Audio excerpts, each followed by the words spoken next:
యువతిని 4 ఏళ్లుగా ప్రేమిస్తున్న యువకుడు హెచ్చరించిన యువతి బంధువులు. ఇది ఏమైంది అనంటే నల్గొండ జిల్లాలో జరిగింది. నల్గొండ జిల్లాలో 4 సంవత్సరాలుగా ఒక బండి మెకానిక్ అంట ఒక పిల్లని ప్రేమించిండు. అయితే వాళ్ళ బంధువులకు ముచ్చటంతా తెలిసిపోయింది. వాళ్ళు ఫోన్ చేసి చెప్పిరట, అరే వద్దురా ఇదంతా మనకు సెట్ కాదు, నాకు నచ్చతలేదు అని చెప్పిరట. ఫిర్బీగా ప్రేమించుకున్న వాళ్ళు వద్దరంగానే బంద్ చేసుకోరు కదా, అట్లా కుదరలేదు. అయితే ఆ పిల్లకి పెళ్లి సంబంధాలు చూస్తున్నారన్న విషయం తెలిసి ఈ పిల్లగాడు ఆల్రెడీ ఒకసారి విషం తాగిండట.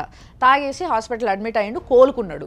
తర్వాత ఏదో దోస్తులతో ముచ్చట పెట్టుకుంటా అట్లా పోయిండంట. మాట్లాడదాంరా ఏం సంగతి, నాకు ఆ పిల్ల కావాలి అంటే దోస్తులతో పంచుకుంటాం కదా మనం, అట్లా పోతున్నారట. పోతుంటే బంధువులు ఎదురయ్యి వాళ్ళని ఉరికిచ్చి ఆ పిల్లగాన్ని నడి రోడ్డు మీద పసా నరకేసిర్రు అన్నట్టు. అది పొడిచేసిండ్రు.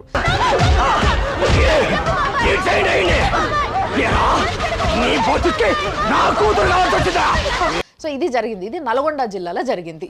ఇంతకుముందు నల్గొండ జిల్లాలో మన అమృత ప్రణయ్ ముచ్చట ఉన్నది కదా, ఈ ముచ్చట ఇంకా జనాలు మర్చేపోలేదు. మళ్ళా నల్గొండ జిల్లాలో ఇంకొక ఘటన సేమ్ అట్లనే జరిగింది.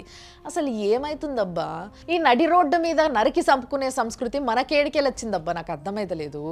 ఇప్పుడు సరే పిల్లగాడు మా పిల్లని ట్రాప్ చేసిండు, ఆ పిల్ల పాపం అమాయకురాలు అని మీకేమని అనిపిస్తే మీరు ఏం చేయాలి, పోలీస్ స్టేషన్ పోయి ఆడ కేసు పెట్టాలి. ఆ పిల్లగాడిని పిలిపిస్తారు, కూర్చోబెట్టి కౌన్సిలింగ్ ఇస్తారు, చెప్పాల్సింది చెప్తారు, ఏం చేయాలో చేస్తారు. అప్పటికి కూడా లేదు పిల్లకు కూడా ఇష్టం ఉంది, పిల్ల నాకు ఆ పిల్లగాడే కావాలి అని అంటుంది అని అంటే వదిలేయాల్సి వస్తుంది. వాళ్ళు ఏం మైనర్లు కాదు కదా, మేజర్లు కదా, కాబట్టి డెఫినెట్లీ వాళ్ళని వదులుకోవాల్సి వస్తుంది. సో ఇదంతా కాదు మ్యాటరు. ఏంది తెలుసా, బేసిక్గా జనాలు ఏం ఆలోచిస్తున్నారు, ఒకటి కులము, రెండోది పైసలు. ఆయన దగ్గర పైసలు లేవనే కదా, లేదంటే కులం మ్యాచ్ కావాలి, కులం మ్యాచ్ అయితే లేదన్న ఒక లొల్లి. ఈ 2 కారణాల వల్లనే ఇలాంటి కేసులు చాలా ఎక్కువ వస్తున్నాయి. ఇది మన దగ్గర ఒక వైరస్ లాంటిది, మెల్లమెల్ల మొత్తం పాకుతుంది. నిజంగా చెప్పాలంటే అసలు బేసిక్ ఒక పాయింట్ మర్చిపోతుర్రబ్బా ఎవరైనా కూడా. ఇప్పుడు ఇద్దరు కలిసి ఉండాలంటే కావాల్సింది ఒక అండర్స్టాండింగ్, ప్రేమ. ఆ రెండాలు మధ్యలో ఉన్నప్పుడు ఇడిచేయండి, లేదంటే మీకు నచ్చితే పెళ్లి చేయండి.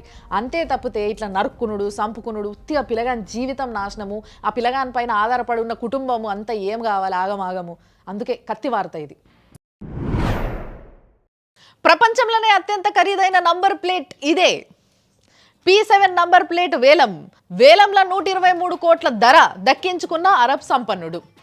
ఏంది, ఒక్క నంబర్ ప్లేట్ P7 అనే ఒక నంబర్ ప్లేట్ కోసం 123 కోట్లు పెట్టిండ్రా వేలంలా. ఏంది 123 కోట్ల? మన దగ్గర పొరగాళ్ళు ఏమంటున్నారంటే ఒక 100 బెంజ్ కార్లు వస్తాయి, ఒక 30 ల్యాంబోర్గిని కార్లు వస్తాయి, ఒక 20 తీసుకున్నాం అనుకో రోల్స్ రాయిస్ కార్లు కూడా వస్తాయి అని అంటున్నారు. అసలు నంబర్ ప్లేట్కి గింత పెట్టుడు ఏంది అనేసి షాక్ అవుతున్నారు కదా. అసలు మ్యాటర్ ఏంది అని అంటే, ఇది యాక్చువల్గా దుబాయ్ రాజు ఏం చేస్తాడంటే ఈ నంబర్ ప్లేట్ని వేలం వేసిండట. వేలం వేస్తే ఒక దుబాయ్ షేక్ దీన్ని కొనుక్కున్నాడట 123 కోట్లకి. ఆ పైసల్ని ఏం చేస్తారంటే ఒక 100 కోట్ల మందికి భోజనాలు పెడతారంట, అన్నదానం చేస్తారంట, అందుకోసం వాడతారు. బాగుంది కాన్సెప్ట్, మంచి వార్తనే కదా ఇది. మరి అంతే కదా, ఇప్పుడు పైసలు ఉన్నోళ్ళు దేనికో ఒకదానికి వేలం వేసినప్పుడు అది ఇది పోటీకో లేకపోతే ప్రెస్టేజ్ కోసమో కొనుక్కుంటారు, లేదా వాళ్ళకి ఇష్టం ఉండే కొనుక్కుంటారు. కొనుక్కున్న పైసల్ని ఈ విధంగా వాడి ఒకరు కడుపు నింపుతున్నారు కాదు, 100 కోట్ల మంది కడుపు నింపుతున్నారంటే ఇది మంచి వార్త.